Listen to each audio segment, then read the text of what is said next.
দর্শক, এই মুহূর্তে বঙ্গভবনে আছেন আমাদের সহকর্মী প্রণব চক্রবর্তী। তার কাছ থেকে জানবো আজকের শপথ অনুষ্ঠানের প্রস্তুতির খবর। প্রণব, আপনি তো বঙ্গভবনে আছেন। কিছুক্ষণ পরেই শুরু হতে যাচ্ছে অন্তর্বর্তী সরকারের শপথ। আমরা জানি কারা কারা থাকছেন এই সরকারে, আপনার কাছে কি তথ্য আছে আমাদেরকে যদি একটু বিস্তারিত জানান।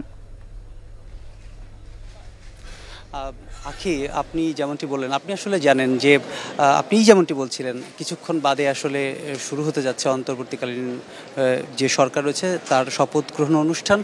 আমি যদি একটু প্রস্তুতির বিষয়টা আগে আপনাকে বলি, যে সার্বিক প্রস্তুতি আমরা দেখতে পাচ্ছি বঙ্গভবনের যে দরবার হল রয়েছে সেখানে সার্বিক প্রস্তুতি এখানে সম্পন্ন করা হয়েছে। মহামান্য রাষ্ট্রপতি মোহাম্মদ শাহাবুদ্দিন তিনি এই অন্তর্বর্তীকালীন সরকারের যে প্রধান উপদেষ্টা ডক্টর ইউনূস সহ বাকি উপদেষ্টা যারা থাকবেন তাদের সকলের শপথ বাক্য পাঠ করাবেন।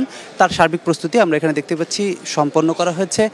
এখানে আমরা যতটুকু জেনেছি যে এখন পর্যন্ত 1200 আমন্ত্রিত অতিথি রয়েছেন, অর্থাৎ 1200 জনকে আমন্ত্রণ জানানো হয়েছে এই শপথ গ্রহণ অনুষ্ঠান থাকার জন্য। সেখানে বিভিন্ন দেশের কূটনীতিকরাও রয়েছেন, আমরা সেটি জেনেছি। 3 বাহিনীর প্রধান এখানে থাকবেন। তাছাড়াও বিভিন্ন মাধ্যমের আসলে গণ্যমান্য ব্যক্তি যারা রয়েছেন বাংলাদেশের, তারা গণমাধ্যম থেকে শুরু করে বিভিন্ন মাধ্যমের গণ্যমান্য ব্যক্তিদেরকে এই অনুষ্ঠানে আমন্ত্রণ জানানো হয়েছে। এবং আমরা দেখেছি যে এখানে যারা রয়েছেন তারা সকলেই আসলে একটি বিষয় সবার মনেই আছেন, যে আসলে অন্তর্বর্তীকালীন সরকারের প্রধান উপদেষ্টা হচ্ছেন ডক্টর মোহাম্মদ ইউনূস, বিশিষ্ট অর্থনীতিবিদ, নোবেলজয়ী।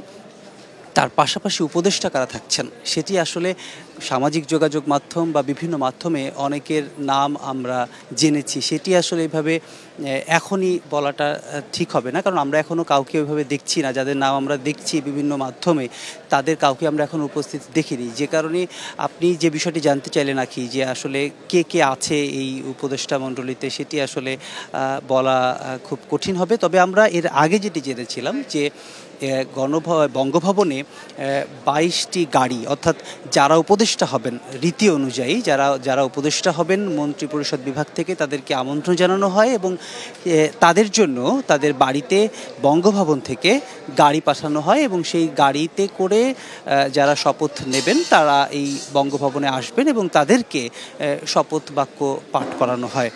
তো সেই প্রক্রিয়া আসলে সম্পন্ন হয়েছে, কিন্তু কারণ আমরা যেটি জেনেছি যে এরই মধ্যে অনেকেই রওনা দিয়েছেন, কিন্তু তারা কারা আছেন সেটি এখনও জানা যাচ্ছে না। কারণ 8:30টায় যেহেতু বঙ্গভবনের টাইম রয়েছে, অর্থাৎ সময় দেওয়া রয়েছে, 8:30টায় এই শপথ গ্রহণ অনুষ্ঠান হবে। তার জন্য আসলে সার্বিক প্রস্তুতি রয়েছে, কিন্তু এখনও ঠিকমতো আমরা জানি না কারা উপদেষ্টা মণ্ডলীর সদস্য থাকছেন।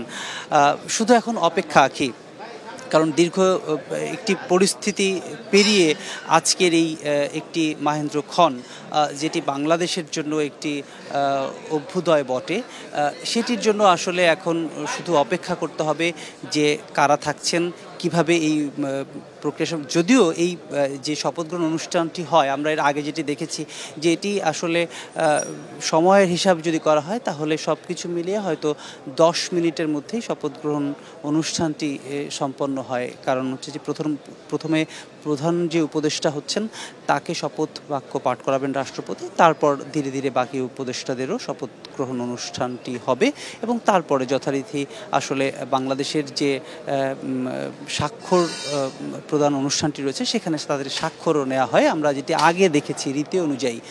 তো সেই প্রক্রিয়াটি আসলে ধারাবাহিক প্রক্রিয়া এবং এই প্রক্রিয়াটি একটি সিস্টেমের মধ্য দিয়েই যায়, যেটি আমরা আগে দেখেছি। আসলে এখন শুধু অপেক্ষা যে ডক্টর মোহাম্মদ ইউনূস আসলে তার, আমরা দেখেছি যে তিনি যখন আন্তর্জাতিক বিমানবন্দরে, বাংলাদেশে যখন শাহজালাল আন্তর্জাতিক বিমানবন্দরে উনি অবতরণ করেছেন দুপুরে, তখন তিনি গণমাধ্যমে কিন্তু কথা বলেছেন এবং তখন তিনি বলেছেন যে বাংলাদেশকে আসলে ঘুরে দাঁড়াতে হবে এবং তথাকথিতভাবে নয়, উনি একটু অন্যরকমভাবে বাংলাদেশকে উন্নতির দিকে নিতে চান। তো সেই প্রেক্ষিতে আসলে উনি কাদেরকে রাখছেন এবং কাদের সাথে উনি ওনার এই যে অন্তর্বর্তীকালীন সরকার যাদের উপরে গুরু দায়িত্ব পড়ছে বাংলাদেশকে নেতৃত্ব দেওয়ার বা বাংলাদেশকে উন্নয়নের দিকে নিয়ে যাওয়ার বা একটি পরিবর্তিত পরিস্থিতিকে পাল্টে আবার নতুন করে ঘুরে দাঁড়ানো, সেই জায়গাটিতে আসলে উনি কাদেরকে রেখেছেন বা কারা থাকছেন সেটি আসলে জাতির কাছে এখনো পর্যন্ত পুরোপুরি বলা যায় যে অজানা রয়ে গেছে। তো সেটি আসলে আমাদেরকে অপেক্ষা করতে হচ্ছে আঁকি যে কারা আসলে হচ্ছেন। তবে আমরা আর যেহেতু এখন 8টা বাজতে চলেছে, প্রায় 8:30 যেহেতু সময় নির্ধারণ করা রয়েছে, হয়তো একটু পরেও হতে পারে, সময়ের ক্ষেপণ হতে পারে, কারণ যেহেতু ডক্টর মোহাম্মদ ইউনূস উনি দুপুরবেলা এসে বাংলাদেশে ল্যান্ড করেছেন, তো সেই কারণে হয়তো প্রক্রিয়াটা আর একটু সময়ের ব্যাপার হতে পারে, একটু সময় সাপেক্ষ হতে পারে, সেজন্য আসলে অপেক্ষা করতে হবে। তবে এরই মধ্যে এই যে বঙ্গভবনের যে দরবার হল সেটি আসলে আমরা দেখতে পাচ্ছি কিন্তু যে পুরোটাই আমন্ত্রিত অতিথিদের আমন্ত্রণে ভরে উঠেছে। প্রায় সামনের সারিগুলো রয়েছে উপদেষ্টা এবং তাদের পরিবার বা অন্যান্যদের জন্য রাখা রয়েছে, বাকিগুলো আসলে অন্যান্য আমন্ত্রিত অতিথি যারা রয়েছেন তাদের জন্য রাখা হচ্ছে। আমরা দেখছি যে বিভিন্ন মাধ্যমের ব্যক্তিরা এখানে এসেছেন। তো আঁখি, মানে যদি আমি আপনাকে যে বিষয়গুলো বললাম এর বাইরে আসলে এই মুহূর্তে শুধু আমাদের অপেক্ষা করতে হচ্ছে যে কখন এই শপথ গ্রহণ অনুষ্ঠানটি শুরু হয়। আমরা এখন আসলে অপেক্ষাই করতে পারি, কারণ যেহেতু সার্বিকভাবে প্রস্তুতি রয়েছে। তো আঁখি, আমরা পরবর্তীতে আরও যদি কোনো তথ্য পাই অবশ্যই আপনাকে জানাতে চেষ্টা করব। প্রণব, আপনাকে ধন্যবাদ, আপনি থাকুন সেখানে, আমরাও অপেক্ষায় থাকলাম। পরবর্তী সময়ে আবারও আমরা আপনার সাথে যুক্ত হব।